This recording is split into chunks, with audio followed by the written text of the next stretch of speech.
परिचय। आंकड़ा क्या है? ऐसे तथ्यों या सूचनाओं का समुच्चय जिनसे निष्कर्ष प्राप्त किया जा सकता हो, आंकड़ा कहलाता है। डेटा डेटम का बहुवचन है। संख्यात्मक आंकड़ा हमें अगली कार्यवाही हेतु आंकड़ों को वर्गीकृत और विश्लेषित करने में सहायता करता है। आंकड़ा तथ्यों का संग्रह है। ऐसे आंकड़े जो मूल रूप से संग्रहित नहीं किए गए हैं लेकिन प्रकाशित या अप्रकाशित स्रोत से प्राप्त किए गए हैं, द्वितीयक आंकड़े कहलाते हैं। उद्देश्य। इस पाठ के अंत में आप निम्न करने में सक्षम हो जाएंगे: आंकड़ों और इसके प्रकारों की पहचान करना, वर्ग अंतरालों और इसके प्रकारों की पहचान करना, आयत चित्र को हल करना, वृत्त रेखा चित्र को हल करना, प्रायिकता को हल करना।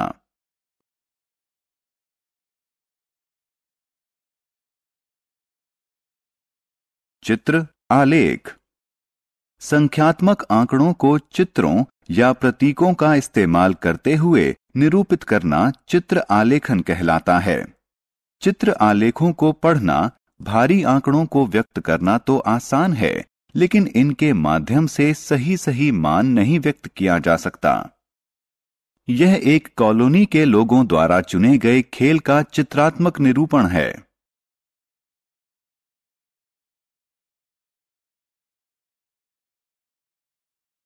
स्तंभ आलेख। स्तंभ आलेख आंकड़ों के आलेखीय निरूपण का एक और स्वरूप है, जो स्तंभों की लंबाई के अनुसार आंकड़ों की मात्रा दर्शाता है। ये स्तंभ क्षैतिजिक या ऊर्ध्वाधर यानी अभिलंबवत हो सकते हैं। यह स्तंभ आलेख विभिन्न पशुओं की आयु निरूपित करता है। इस स्तंभ आलेख से हम पशुओं की आयु प्राप्त कर सकते हैं।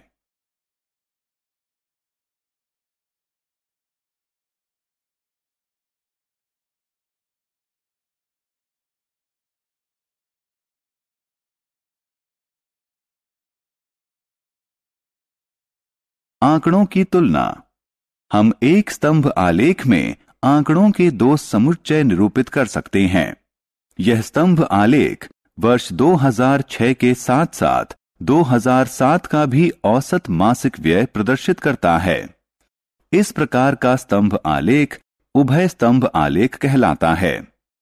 हम इस उभय स्तंभ आलेख का इस्तेमाल करके आंकड़ों के दो समुच्चयों की तुलना कर सकते हैं।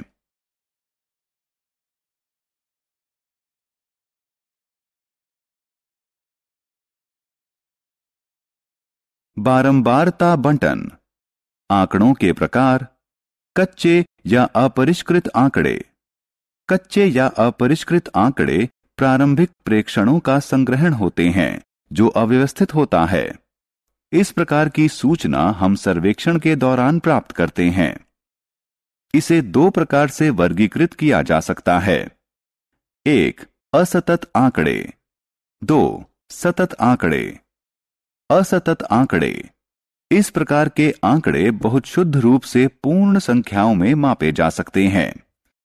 किसी परिवार में बच्चों की संख्या और जूतों के आमाप असतत आंकड़ों के उदाहरण हैं। सतत आंकड़े। इस प्रकार के आंकड़ों में दो पूर्णांकों के मध्य का कोई भी मान हो सकता है, अर्थात इन्हें पूर्ण रूप से सही नहीं मापा जा सकता। इनमें कुछ ना कुछ त्रुटि सदैव होगी। किसी कक्षा के छात्रों का भार व किसी नगर का तापमान सतत आंकड़ों के उदाहरण हैं।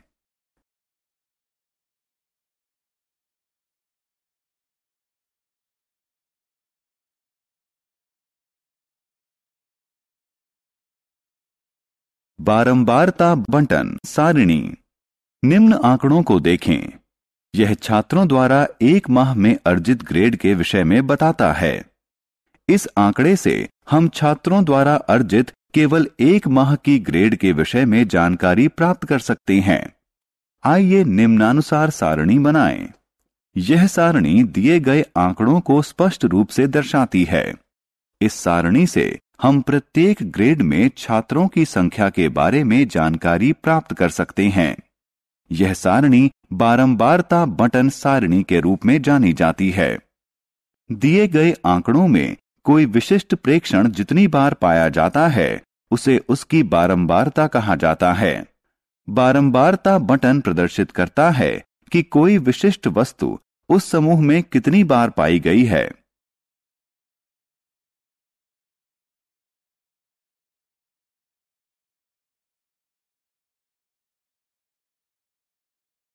वर्ग अंतरालों के इस्तेमाल वाली बारंबारता बंटन सारिणी। उदाहरण, एक कक्षा के 30 छात्रों द्वारा गणित के प्राप्तांक निम्न में दिए गए हैं। आंकड़ों को वर्ग अंतराल में समूहित करने से पहले निम्न बिंदुओं पर गौर करना आवश्यक है। 1. जब आप आंकड़ों को वर्ग अंतरालों में समूहित करें तो बटन की परास यानी रेंज सर्वाधिक महत्वपूर्ण है। उच्चतम व न्यूनतम प्रेक्षणों का अंतर ज्ञात करें। उच्चतम मान बराबर 98, न्यूनतम मान बराबर 3, रेंज बराबर 95। 2. वर्ग अंतरालों की संख्या अत्यधिक नहीं होनी चाहिए और बहुत कम भी नहीं होनी चाहिए। वर्ग अंतरालों की संख्या 5 से 20 हो सकती है। 3. आपको उपरोक्त दो कारकों के आधार पर वर्ग अंतरालों की विशालता का चयन करना होगा। आपको यह विशालता चुनते समय बहुत सावधानी बरतनी होगी। यह इतनी विशाल नहीं होनी चाहिए कि आंकड़ा महत्वहीन हो जाए और इतना छोटा भी नहीं होना चाहिए कि अंतरालों की संख्या अत्यधिक हो जाए। अंतराल का अनुकूलतम आमाप केवल आप ही निर्धारित कर सकते हैं। 1. वर्ग अंतराल के बाईं ओर की संख्या वर्ग की निम्न सीमा कहलाती है और दाईं ओर की संख्या वर्ग की उच्च सीमा कहलाती है। 2. दो सीमाओं के मध्य अंतर अंतराल की विशालता या वर्ग आमाप होता है। 3. प्रत्येक वर्ग अंतराल के मध्य का मान इसका वर्ग चिन्ह कहलाता है। इसे निम्न व उच्च वर्ग सीमाओं को जोड़कर उसके योग को 2 से भाग देकर प्राप्त किया जा सकता है। उदाहरण के लिए मान लें कि अंतराल 20 से 40 है। अंतराल की निम्न सीमा 20, अंतराल की उच्च सीमा बराबर 40। वर्ग चिन्ह बराबर 20 जमा 40 भाग 2 बराबर 60 भाग 2 बराबर 30। सारणी में देखकर हमें निम्न सूचना प्राप्त हो सकती है। 1. 50 से कम प्राप्तांक वाले छात्रों की संख्या। 2. उत्तीर्ण छात्रों की संख्या। 3. 80 से अधिक प्राप्तांक वाले छात्रों की संख्या। 4. हमें कक्षा के प्रदर्शन के विषय में जानकारी प्राप्त हो सकती है। आंकड़ों को वर्ग अंतरालों में वर्गीकृत करने की विधि आंकड़ों का समूहन कहलाती है। वर्ग अंतरालों के दो विभिन्न प्रकार। वर्ग अंतरालों के विभिन्न दो प्रकार होते हैं। 1. समावेशी वर्ग अंतराल। 2. अपवर्जी वर्ग अंतराल। 0 से 19, 20 से 39, 40 से 59 और इसी तरह के अन्य वर्ग अंतराल अपवर्जी वर्ग अंतराल कहलाते हैं, क्योंकि पिछले वर्ग की उच्च सीमा और अगले वर्ग की निम्न सीमा भिन्न भिन्न है। इस प्रकार का वर्ग अंतराल केवल असतत आंकड़ों के लिए ही उपयोगी होता है। समावेशी वर्ग अंतरालों में पिछले वर्ग की उच्च सीमा अगले वर्ग की निम्न सीमा के बराबर होती है। उदाहरण के लिए 0 से 20, 20 से 40, 40 से 60 इत्यादि।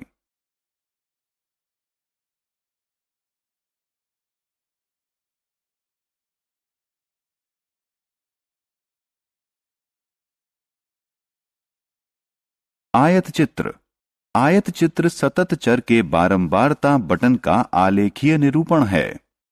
आयत इस प्रकार निर्मित किए जाते हैं कि उनके आधार रेखीय पैमाने पर विभिन्न अंतरालों को निरूपित कर रहे हों और उनकी ऊंचाइयां प्रत्येक अंतराल में मानों की बारंबारता के समानुपाती हों।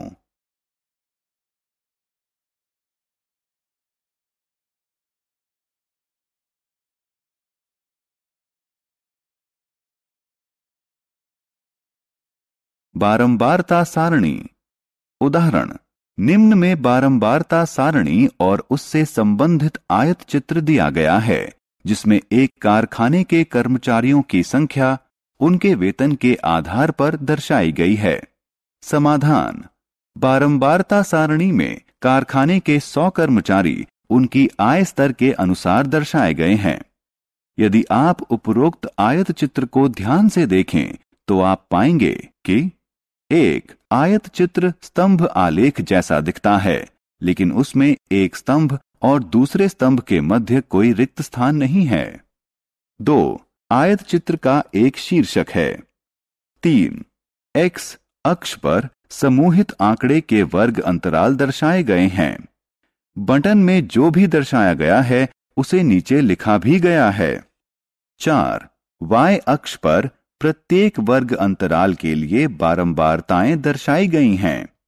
5. दोनों अक्षों पर उपयुक्त पैमाने लिए गए हैं। 6. निर्मित आयतों की ऊंचाइयां उनके वर्गों की बारंबारता के समानुपाती हैं।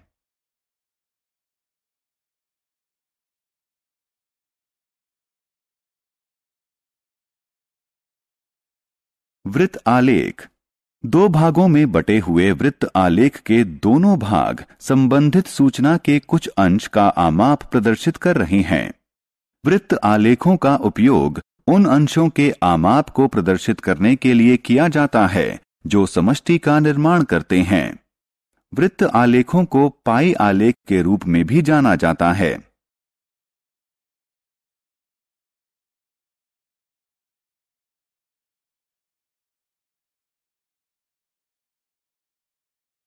उदाहरण 1. एक स्कूल के छात्रों के पसंदीदा रंग निम्न सारणी में दिए गए हैं। इनको वृत्त आलेख में निरूपित करने से पहले हमें निम्न कदम उठाने होंगे। 1. समष्टि अंशों को ज्ञात करना। 2. समूहों की संख्या की गणना करना। 3. ज्ञात करना कि प्रत्येक समूह के किस भिन्न में समष्टि है। 4. केंद्रीय कोण ज्ञात करना और उसी के अनुसार आलेख बनाना। हल, छात्रों की कुल संख्या बराबर 200, समूहों की संख्या बराबर 5। लाल रंग पसंद करने वाले छात्रों का भिन्न 37 भाग 200। केंद्रीय कोण 37 भाग 200 गुणा 360 डिग्री बराबर 66.60। हरा रंग पसंद करने वाले छात्रों का भिन्न 26 भाग 200। केंद्रीय कोण 26 भाग 200 गुणा 360 डिग्री बराबर 46.80। नीला रंग पसंद करने वाले छात्रों का भिन्न बराबर 30 भाग 200। केंद्रीय कोण 30 भाग 200 गुणा 360 डिग्री बराबर 54। पीला रंग पसंद करने वाले छात्रों का भिन्न 39 भाग 200। केंद्रीय कोण 39 भाग 200 गुणा 360 डिग्री बराबर 70.20। गुलाबी रंग पसंद करने वाले छात्रों का भिन्न बराबर 68 भाग 200। केंद्रीय कोण बराबर 68 भाग 200 गुणा 360 डिग्री बराबर 122.40। सारांश।